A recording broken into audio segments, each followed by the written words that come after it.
Hey, this is Erik, owner of Farpoint Farms, and today we're going to do another video about CB radios. This one's going to be more focused on mobile installations, the do's and do-nots, and how to get the best signal out of your setup. Not necessarily about how to have the greatest radio, because as you can see, or as you will see, I don't have the greatest radios, I just have radios. And there's different options for antennas and antenna placement, and I'm going to cover some of that stuff too. So why don't we go outside and take a look, and I'll show you 3 different places, the most common places that you're going to find CB radio antennas mounted on your car, and I'll talk to you about the pros and cons of each one of those installations. Okay, well, here we have 3 very different vehicles. We have a mid-size pickup truck from the mid-90s. We've got a 2000 and something Toyota subcompact, and in the distance there we have a late 90s Volvo station wagon. So obviously 3 very different types of automobiles, and if you can see, 3 very different antenna installations. This one here is a bumper mount with a 9-foot steel whip.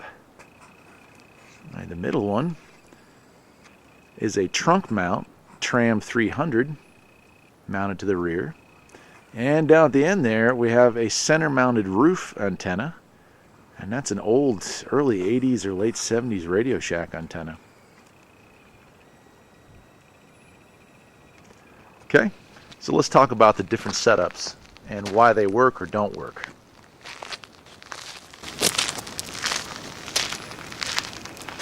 So, you've probably heard all the arguments on the internet about where or what is the best antenna out there. And no matter what anyone tells you, the best antenna you can have for a mobile installation is the 9-foot steel whip. It's ugly, it's big and ugly, but it works extremely well because it's a quarter wave antenna. And anything less than this has to use a loading coil. That would be either base mounted, mid mounted, or even top mounted, which is kind of hard to find these days, to do the same thing, to get that full quarter wave. So why is it the best? Well, when installed on a bumper like this, you got direct connection through the metal of the rear bumper. There's your ground. The ground goes through the whole vehicle, and you've got a great signal. The downsides to a setup like this is the ground is up here, so your antenna will radiate in a pattern that's kind of lopsided. You're not going to get an even distribution of power. What you're going to get is, I think, your best signal direction will be in that direction, your worst signal direction will be in this direction. Doesn't matter? It can. For most usages, the height of the antenna outweighs the negative aspect of a bad radiating pattern. And on a truck like this, or even a more modern truck that has a steel bumper in the rear, easy installation. Drill one small hole and you're good to go. Next up we have this, which is a trunk mount. And your trunk mount installation is also probably an easier install. This is a magnet mount. It comes right off, doesn't damage your car, you don't have to drill any holes in it. And the cable just goes simply down around the bend here into the trunk, runs up to the CB inside. Again, the height of this antenna, I think this is maybe a 32 inch, maybe a 36. So the rest of the 9 feet that this has to be in order to be a standing wave of 1/4 is coiled up in the base. And that's why it's called the base mount. You can see ones where they have a item right about here, that's a mid mount. And again, more rare now, but back in the 70s you could also find a top mount. How does this work? It's not ideal, but it does work. This would obviously work much better in the center, and we'll talk about that. It's that same radiating pattern. If you have it back here, your radiating pattern is going to be better facing forward and not as great facing back. On a highway, if you're interested in why there's a traffic jam, this works great. You'll have the great distance going forward. To talk to somebody who might be 4 or 5 miles behind you, this setup's not as great. Okay, which takes us to the last setup you can get. And that is this. It's a center mounted roof antenna. And again, this is a magnet mount, so I haven't drilled any holes in this car. I'm not damaging the integrity of the frame. What is also a base mount antenna, but by placing it higher and more centralized to the car than this one, I've created a better radiating pattern where now I'm sending an equal signal and receiving an equal signal in all directions. This is also, I think, a 32 or 36 inch tall antenna, but I've gained at least 2 feet off of that antenna. And the height, although still lower than the 9 foot, is a great deal better. You'll also notice that the loading coil clears the top of the vehicle, and that helps with the radiating transmit and receive power of this. So those are the 3 different locations you'll find most people mounting their antenna. On some Jeep products or some full-size vans, you'll also see them mounting them on the front or off of the antenna mirrors. Those are also okay installations, although the antenna mirror is probably, that setup where you mount it off the side of a mirror is probably the worst setup you can have. You'll see it on a lot of older big rigs. They'll have antenna on each side, but for various reasons, that's not the way to go. You would think having dual antennas would actually be a good thing, but it's not. You tend to go out and your signal's going this way and not forward and back. Most 18-wheelers want to talk forward and back. What's behind me, what's in front of me. So the setup seems better, and it can be made better if you use the right cabling, co-phased antennas, and you mount them 18 feet apart. But for most home users or vehicle users, you can't mount 2 antennas side by side 18 feet apart. You're getting maybe 6 feet at most. So that is the 3 ways you can set up an antenna. This is your best for radiating power off the antenna. This is probably your most convenient, but also the worst location as far as radiating power. And this is your best centralized location. So if I were to put a 9-foot width and mount it on the top of this, I'd probably hit some light poles, but I would have the best overall setup.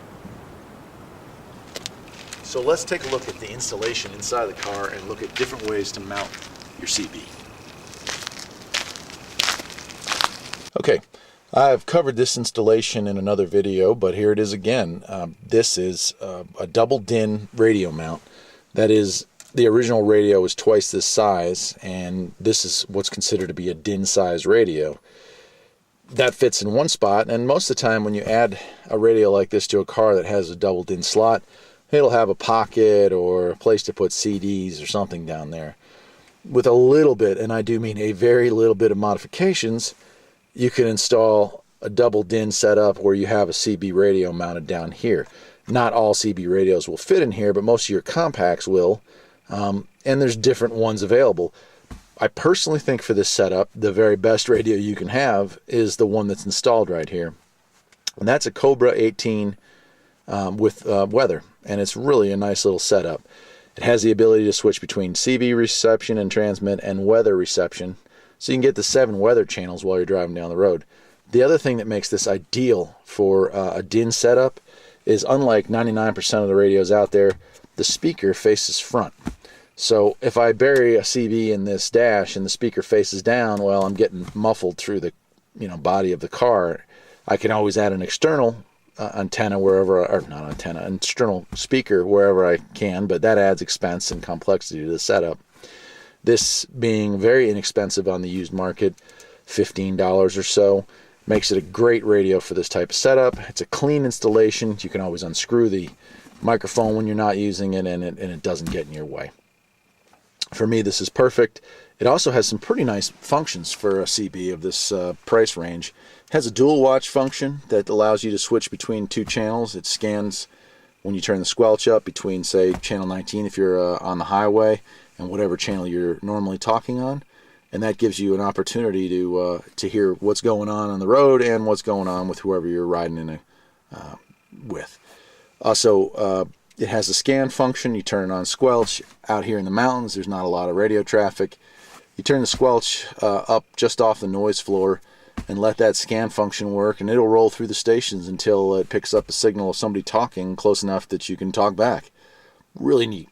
So, turn it on, set it, ignore it, and maybe 15 minutes down the road you catch a conversation and you can get in on it. That, my friends, is how we keep CB alive. So that's that setup. Now let's look, because a lot of modern cars have dashboards that don't have double DIN or don't even have single DIN. They have a custom faceplate, and there's really no room to mount a CB. So I'm going to show you some CBs that I have installed in the other 2 cars that are really out of the way and not expensive. So let's take a look at one of those. Okay, here's a compact Toyota with a very custom, more modern dash. When I originally got this car, I considered placing a small radio, like a TRC 405 Radio Shack model, kind of like this one here. And I was going to place it in this slot and make kind of a custom thing for it. And that would work. I've done that kind of installation on other cars, removing ashtrays and installing them in there. But then I came across something that worked better. Now, I guess I could have taken this radio out here, and if I had the money, I could have bought a single DIN stereo, and it would have worked just like the pickup truck. I could have had another one of those Cobras right below it, but I didn't have the money to buy both a CB and a stereo, and this stereo works fine. So what I came up with was this right here. And these are available from time to time on eBay. This is a Cobra. I don't know what model it is, to be honest with you, but it's a Cobra all-in-one. And it's great. So it has the channel up and down. It has channel 9 on and off function, push to transmit. On this side you have your volume, your squelch.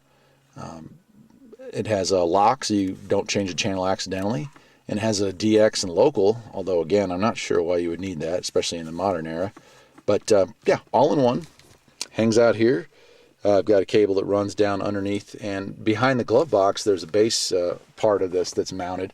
That's where the antenna plugs in. But hey, it works great. This is both a microphone and a speaker. So a lot of times you turn it on, you set your squelch, I'll get the channel I want on there, and I just leave it. And I'm rolling. I can put it back in there, and when somebody wants to talk to me, I grab it and go. It does have a hookup. You could hang it here if you want to, if you bought one of those little setups for it. I liked it so much that when we got the station wagon, I got something very similar from another manufacturer. So let me show you that setup. Okay, so again, this is a late 90s model car, and it does still have the double DIN. But again, this radio worked fine. And I saw no reason to replace it with a single DIN just so I could get access for that radio. So I went back on eBay, and for a whopping $4.99, I got this, which is a Midland, and it's an all-in-one. Very similar functions. Got your channel up and down. There's your push to talk. This is a speaker that also doubles as a microphone. And I mean, this all looks very similar, doesn't it? This one has a lock-in button to go to channel 9, but you have your squelch and your volume, DX and local, and this one's kind of nice. It has a little light bar for your power, what signal strength you have. So very pleased with that. Exact same function. The cabling goes underneath. I've got a base unit mounted underneath there that hooks to the antenna and all my wiring, and I just leave it sitting there in the dash area. And again, you could get a little hook and hang it up if you wanted to, but I find it does just fine just laying there. And it's great. It doesn't bother my wife. She gets to drive around, and it's in this hole, and it doesn't drive her crazy with all kinds of cables and stuff running around. $4.99, and yeah, it worked just fine, and it does exactly what I need it to do. So that is covers my 3 installations. Obviously, there's other places you can install it. I've seen installations where somebody will side mount a radio along here. The only problem with that is if you have passengers in the car, they tend to bump knees with it. And this underneath here, again, I thought about maybe taking that out and putting a small compact radio in there, but the shifter gets in the way, and it's just more work than I wanted to. When I found this, I couldn't resist. So that's what I did. Okay, so that covers some basic setup ideas for you. You've seen that you can place your antenna in different locations, and each one of those locations adds or subtracts from the possible range of your setup. And that's why you'll see guys who have a relatively nice newer model Cobra or unit in radio and a relatively large antenna, but they're not getting out very well. It may not be set up right, it may not be grounded right, or the antenna placement may not be ideal. It's probably a combination of all 3. What's the ultimate setup? Well, you put a full 9-foot whip right in the center of your hood, and then everything you go down the road, you smash into with it, and it ends up damaging the top of your hood because it's just whapping back and forth. And so, yeah, it's great. It's the best ideal setup for range, but it's probably the worst setup as far as usability. If you want to go with full quarter wave, which is a great way to go, and you own a truck or an older car with a full metal bumper, by all means do what I did. Radio Shack, where they still exist, still sells the 102-inch whip, which is a lovely $24, I think, at this price. I recommend getting that spring ball for the bottom. That's an extra $5 or $6, or you can get them used on eBay. That setup with about an 18-foot cable to run from the back of your car all the way up to your dash, and you are good to go. Those units are not adjustable for standing wave radio, SWR, standing wave ratio. Then that's a different video. We'll get into how to tune a radio for that. But usually out of the box, if you set that up with the ball, you've got the exact right setup, and you'll have a low standing wave ratio. So it's pretty well no issues there. The other two setups, those whips are base loaded, both of them, and most of the ones you're going to get, you're like your Wilsons, your Cobra, or not Cobra, but your, what is it, K40s, and the K30s, which is smaller. You've got your Little Will 1000. Those are all varying height antennas with base loaded setups, and that's the most common you're going to come across. Those have to be adjusted when you install them. And even if you have one that you buy used that was already adjusted for somebody else, when you put it on your car, if the placement is different, the standing wave ratio is going to change. So again, that's another video, but it's something to keep in mind. Not only is your effective pattern, your radiating pattern, and let me put a picture of that on here. This is just an idea of what I'm talking about so you can see it visualized. Okay, here it is with the 3. Okay. So that's what I'm talking about. You've got the different radiating patterns for the 3. Now standing wave ratio, that's a different item altogether. That's just how much feedback the radio is getting. When I hit transmit and I send out 4 watts to that antenna, how much of that is not making it down the range and is getting fed back into my radio? Too much of that causes your radio finals, they're called, transmitting diodes, to overheat and fail. We don't want that. So part of your setup is going to be getting that right. And once you do that, it's good to go for pretty much ever. You can recheck it once a year if you like, but 99% of the time, if nothing has changed, nothing has changed. So there it is. 3 different radios, 3 different radio setups, 3 different antennas, 3 different antenna setups.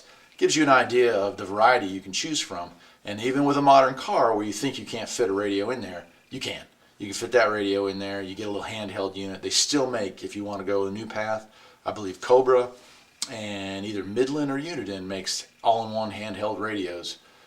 They're not cheap. They're $60 or $70, but they're available on Amazon. They're available new and used on eBay. But if you type in, handheld, you can find them used for, $5 to $10.